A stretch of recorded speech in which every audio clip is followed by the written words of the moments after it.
এখন যে কোনো ধারাবাহিকের টিআরপি কিছুটা এদিক থেকে ওদিক হলেই হঠাৎ করেই সেই ধারাবাহিক বন্ধ হয়ে যায়, সে যত কম সময়েরই হোক না কেন।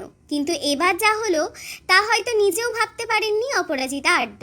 আসল ঘটনা হচ্ছে, কয়েকদিন আগেই জানা যায় বন্ধ হচ্ছে জল থই থই ভালোবাসা, আর সেই ধারাবাহিকেরই মুখ্য চরিত্রে রয়েছেন অপরাজিতা আড্ড।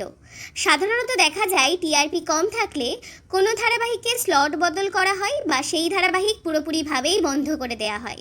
তবে এই ক্ষেত্রে কিন্তু তেমন কিছুই ছিল না। গত সপ্তাহে টিআরপি রেজাল্ট বের হতেই দেখা গেল জল থই থই ভালোবাসা স্লটে লিড করছে। অপরাজিতা আড্ডর কথাই কি হাস্যকর, এটা দেখে না লিখে পারলাম না।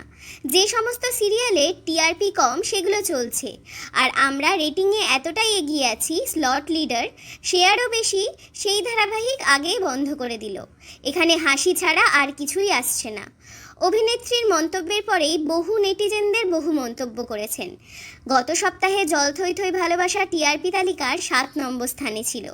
17 জুন থেকে রাত 9টায় এই ধারাবাহিকের পরিবর্তে শুরু হচ্ছে সোনামণি সাহা ও হানি বাফনা অভিনীত শুভ বিবাহ।